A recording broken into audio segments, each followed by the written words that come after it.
안녕하세요. 박민수 원장입니다. 항상 구독해 주시고 좋아요를 눌러 주셔서 진심으로 감사드립니다. 오늘은 감기가 폐렴으로 가는 신호, 언제 바로 병원에 가서 의사를 만나야 되는지 그 부분에 대해서 말씀을 드리려고 하는데요. 요즘 감기들이 굉장히 독특해요. 예전에 비해서 증상도 굉장히 이제 다양하게 나타나고 한번 걸리면 잘 낫지는 않습니다. 그만큼 우리의 호흡기가 위기에 처해 있다는 거죠.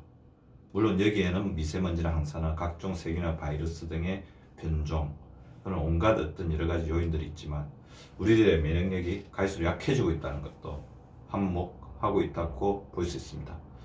감기는 사실은 이제 우리가 아주 흔하게 걸리고 아무것도 아닌 건데 이게 폐렴을 가게 되면 우리 생명에 상당한 이렇게 지장을 줄 수가 있거든요. 따라서 감기가 폐렴을 가는 신호를 잘 아는 것이야말로 매우 중요한 건강관리의 원칙입니다. 자, 감기가 폐렴으로 가고 그래서 우리가 언제 또 병원으로 바로 가야 되는지 그 부분에 대해서 살펴보도록 하겠습니다.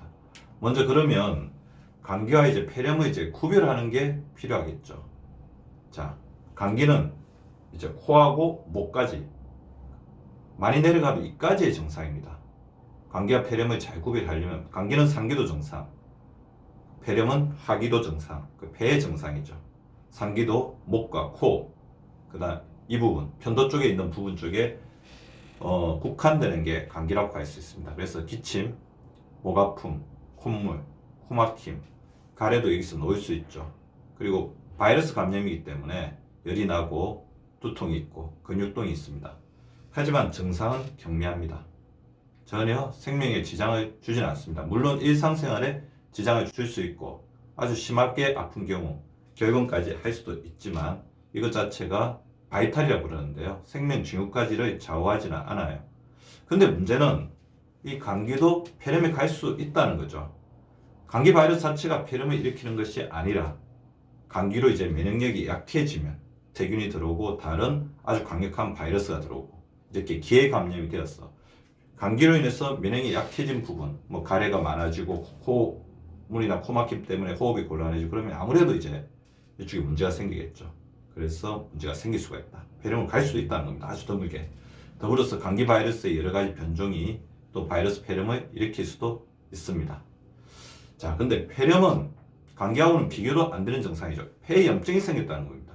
우리 몸의 호흡을 좌우하는 센터 쪽에 문제가 생겼다는 거죠.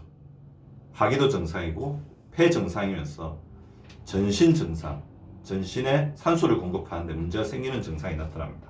기침도 있고, 그러니까 뭐 감기하고 구별이 안 되는 증상도 있어요. 그렇지만 훨씬 정도가 심하다는 거죠. 누렇거나 진한 가래도 있습니다. 열이 나는데 훨씬 많이 나죠.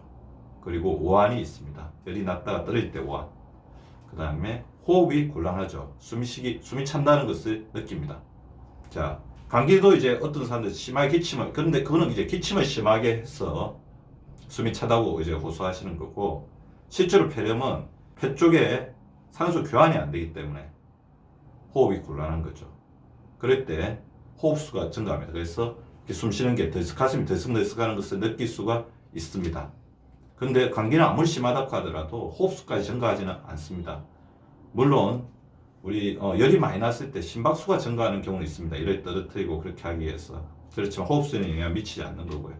그래서 가슴 쪽에 심한 통증을 느낄 수도 있고 전신 증상이기 때문에 식욕이 감소되고 아주 심한 경우에는 토하거나 구역질이 있고 그러면서 의식, 특히 고령자 같은 경우에는 의식이 혼탁 그런 증상이 있을 때는 응급이겠죠.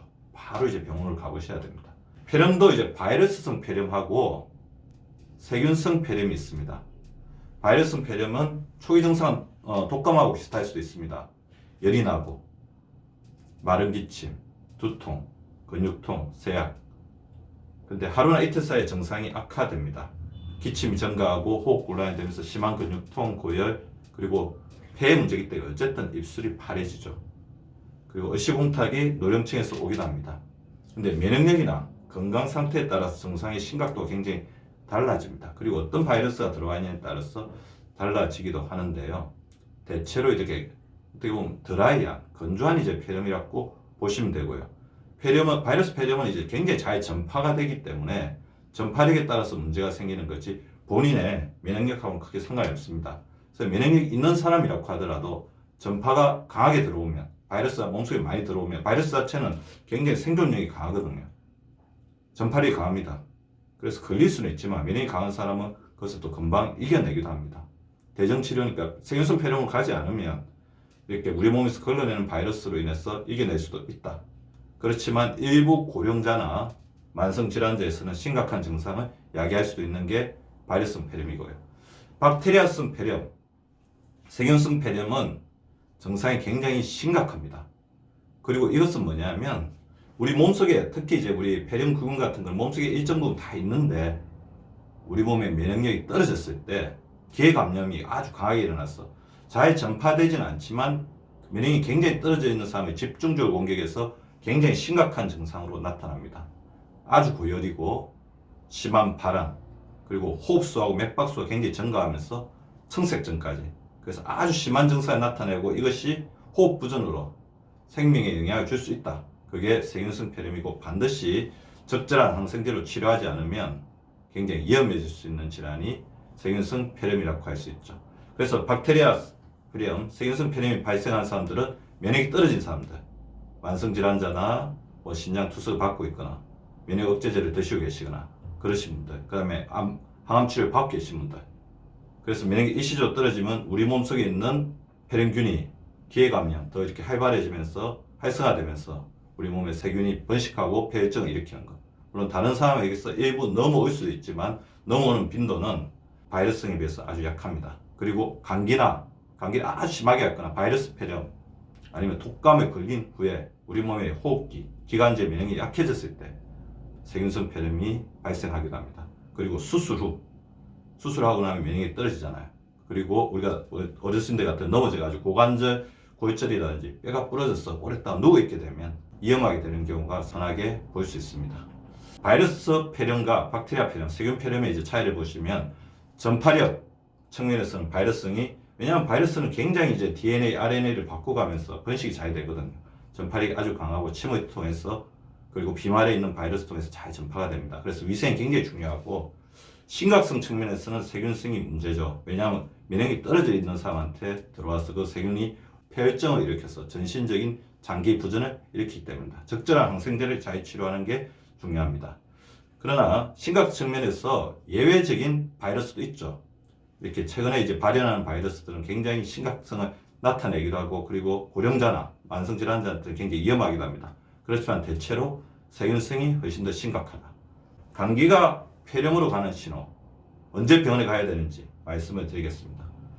숨이 차고, 그러니까 폐 쪽에 문제가 생기기 시작하는 거죠. 호흡수가 빨라진다.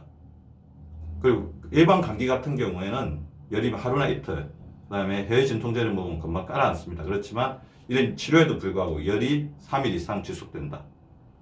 그리고 38.5도 이상의 고열이 갑자기 생긴다. 이런 경우에는 바이러스 폐렴, 세균성 폐렴, 그리고 독감일 수도 있죠. 열나는 시간을 너무 명확하게 한다. 이렇게 독감을 우리가 진단할 때 그렇습니다. 고열이거나 열나는 시간이 명확하고 열이 어떤 치료에 불구하고 너무 오래된다. 바로 병원으로 가셔야 됩니다. 그리고 감기에 걸린 것 같은데 분명히 콧물이 나고 그런데 기존의 질환, 고혈압, 당뇨, 고지혈증, 심장병, 뇌졸중 등의 기존의 질환에 영향을 미칩니다. 악화가 됩니다. 당뇨가 조절이 안 됩니다. 혈압이 오릅니다. 그럼 반드시 병원에 가서 진료를 하셔야 됩니다. 그리고 입술이 파랗게 변한다.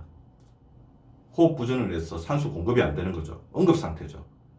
음식물을 삼키기가 힘들거나 이게 숨이 차기 때문에 음식물을 먹을 수가 없는 거예요. 그리고 구역 구토가 심해지면 이것도 응급입니다. 탈수가 돼서 위험해질 수 있습니다.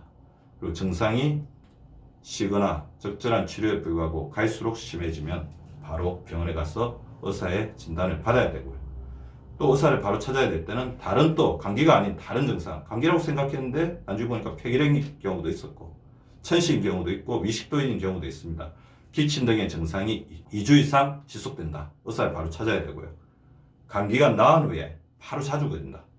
본인이 어떤 면역 저하 상태에 있다는 것을 이야기할 수도 있습니다. 이때는 의사의 진찰을 받는 게 필요하겠죠. 그렇지만 감기가 폐렴으로 가지 않게 방어하는 게 굉장히 중요한데 그렇다면 감기에 걸렸을 때 빨리 회복되는 게 중요하겠죠. 감기 역시 이제 계감염입니다. 우리 몸의 컨디션이 떨어졌을 때 오는 것이기 때문에 우리 컨디션이 잘 유지하고 감기에 걸렸다고 하더라도 빨리 회복되는 게 중요합니다. 보다 더 휴식하고 1시간 더 휴식하십시오. 잠도 1시간 더 주무시고요. 수분을 충분히 섭취해서 가래가 쌓이면서 우리 몸에 박테리아, 세균이 자라지 않도록 해주십시오. 너무 단 음식은 또 면역이 떨어질 수 있기 때문에 가당 섭취는 줄이고 가해가 채소 등에 이렇게 좋은, 그러니까 비타민C가 풍부한 그런 음식을 드셔주시고, 몸은 너무 차가우면 순환이 안 되기 때문에 오히려 문제가 될 수가 있습니다. 몸은 너무 차갑지 않게 적절하게 유지를 해주시고, 담배하고 술은 당연히 끊으셔야 되겠죠. 그런데도 보통의 증상과 다르다, 자가진단이 위험할 수 있습니다. 그러니까 난 감기야 그랬다가 나중에 큰 병을 키우는 경우가 있거든요. 보통 감기 증상과 다르거나 그리고 하루나 이틀 치료해도 호전이 없으면 우리나라 상황에서는 병원에 방문해서 의사의 진찰을 받아보는 게 가장 안전합니다. 호미로 막을 것을 가래로 막지 않는 지혜, 감기에서부터 출발하십시다. 감사합니다. 구독과 좋아요는 박미수 박사 TV를 지속시키는 생명력입니다. 많이 구독해 주시고 좋아요를 눌러 주시기 바랍니다. 항상 감사드립니다.